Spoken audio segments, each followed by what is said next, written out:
This is a video in clinical medicine from the New England Journal of Medicine.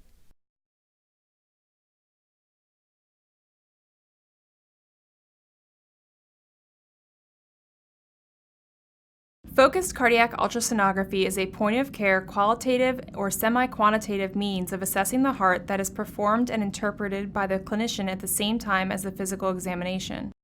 Multiple studies in inpatient and outpatient settings have shown that focused cardiac ultrasonography is more reliable and accurate than physical examination for the diagnosis of left ventricular systolic dysfunction. This video presents a practical method for conducting visual assessment of the left ventricular systolic function with focused cardiac ultrasonography.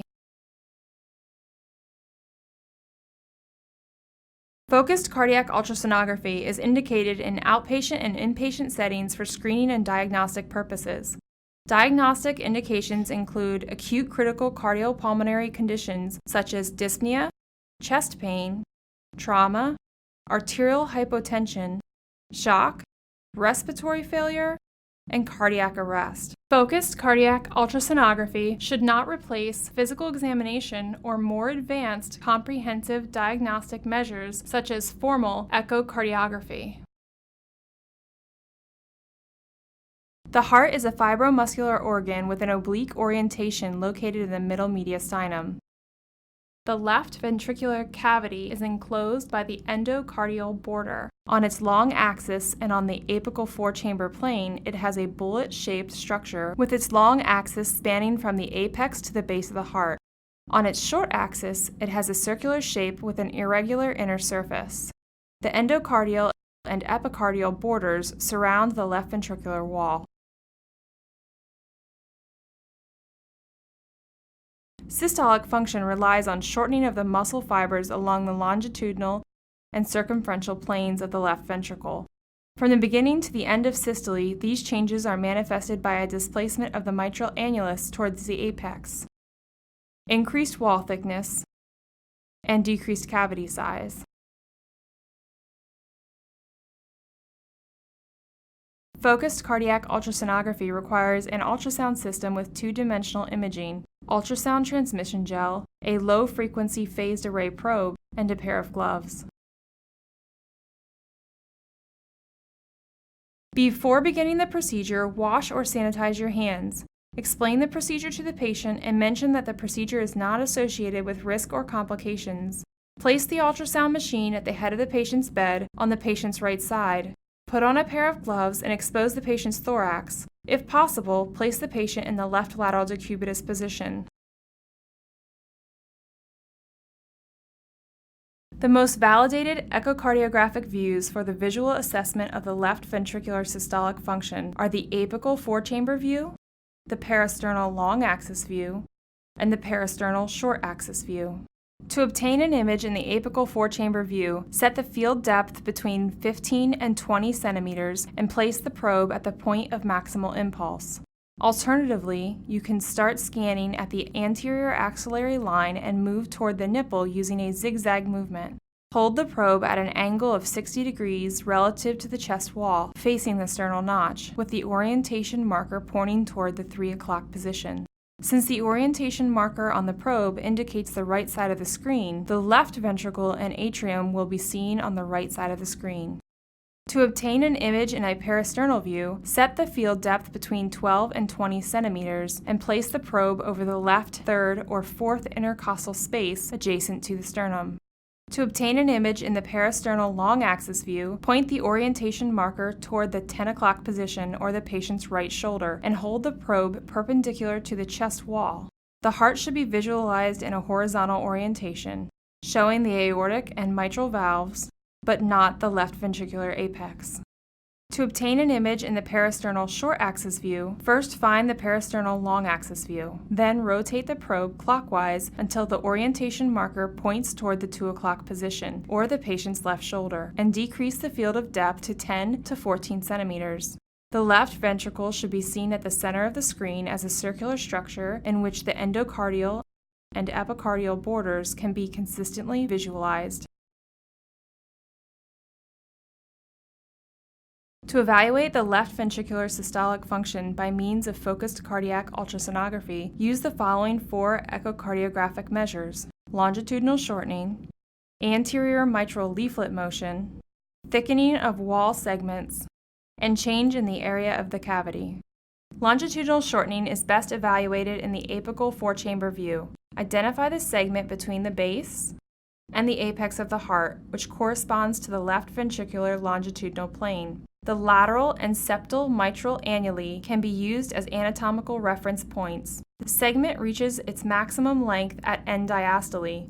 During systole, the base moves toward the apex, causing the segment to shorten until it reaches its minimum length at end systole. The difference between the maximum length and the minimum length during the same cardiac cycle yields the estimated longitudinal shortening.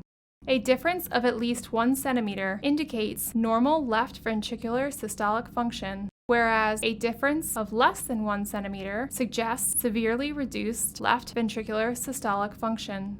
Longitudinal shortening should also be evaluated in the parasternal long axis view.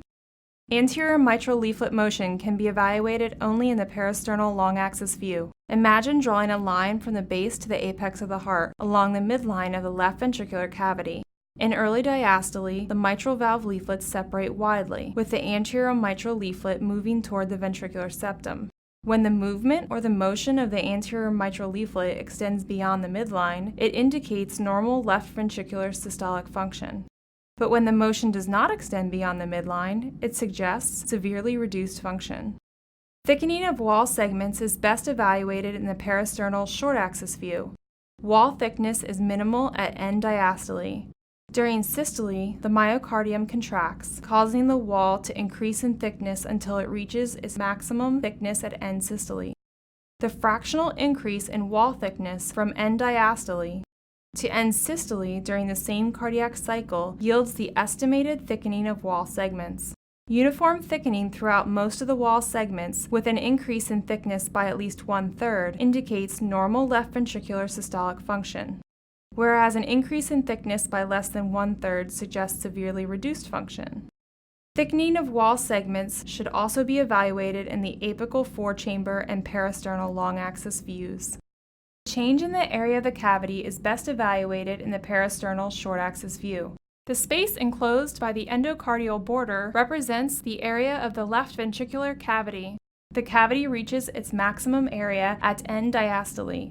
During systole, the endocardial walls move closer to one another, thereby reducing the area of the cavity until the cavity reaches its minimum area at end systole.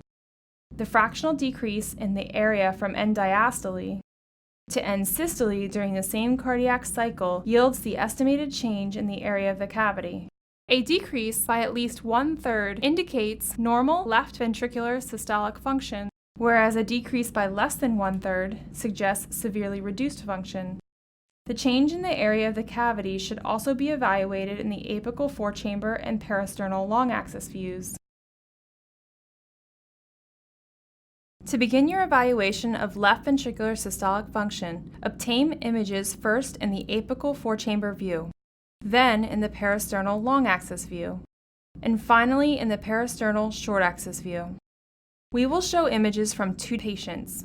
Patient 1 has normal left ventricular systolic function, and patient 2 has severely reduced left ventricular systolic function. In the apical 4-chamber view, identify the structures of interest, including the lateral and septal mitral annuli, the apex, and the endocardial and epicardial borders. Using the ruler or M-mode vector line on the screen, evaluate longitudinal shortening. In patient 1, the difference between the maximum length and the minimum length is at least 1 centimeter, whereas in patient 2, the difference is less than 1 centimeter. Then evaluate thickening of wall segments. In patient 1, the thickness is markedly increased by at least 1/3, whereas in patient 2, the thickness is clearly increased by less than 1/3. Finally, evaluate the change in the area of the cavity. In patient 1, the area is unmistakably decreased by at least 1/3, whereas in patient 2, the area is decreased by less than 1/3. In the parasternal long-axis view, identify the structures of interest, including the anterior mitral valve leaflet, the endocardial and epicardial borders, and the midline of the left ventricular cavity. Evaluate the anterior mitral leaflet motion.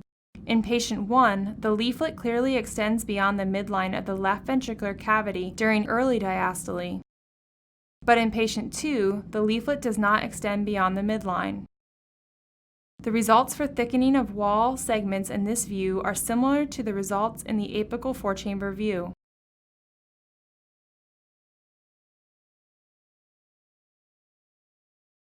As are the results for the change in the area of the cavity.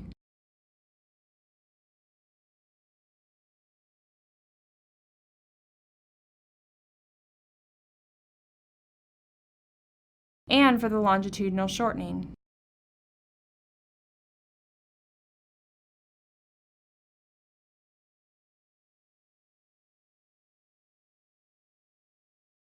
Obtain images in the parasternal short-axis view. Identify the structures of interest, including the endocardial and epicardial borders. Again, the results for the thickening of the wall segments in this view are similar to the results of the apical four-chamber and parasternal long-axis views.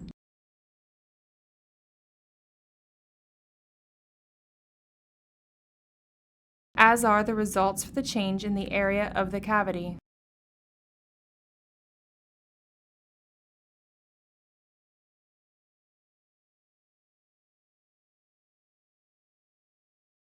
As you perform the procedure, it is imperative to correlate and integrate the information collected in each view to complete the assessment of each echocardiographic measure. Consistency among all four measures and views is essential for an accurate visual assessment of the left ventricular systolic function. If all four measures are rated as normal, as in patient 1, it is reasonable to grade the left ventricular systolic function as normal, which would correspond to an estimated ejection fraction of more than 55%. When all four measures are rated as abnormal, as in patient 2, it is reasonable to grade the left ventricular systolic function as severely reduced, which would correspond to an estimated ejection fraction of less than 30%. When some measures are rated as normal, but others are rated as abnormal, or when some measures cannot be properly evaluated, it may not be possible to grade the left ventricular systolic function definitively. Proper use of focused cardiac ultrasonography may be limited by patient-related factors such as obesity, obstructive pulmonary diseases, and mechanical ventilation. By measure-related factors such as intrinsic mitral or aortic valve diseases, regional wall motion abnormalities, and conditions that distort left ventricular anatomy, and more importantly, by operator competence. Left ventricular systolic function is a cornerstone of management in the vast majority of cardiac diseases, and it can be better characterized with appropriate use of focused cardiac ultrasonography. 4 echocardiographic measures in the left ventricle, longitudinal shortening, anterior mitral leaflet motion, thickening of wall segments, and change in the area of the cavity, can facilitate a qualitative or semi-quantitative assessment of the left ventricular systolic function.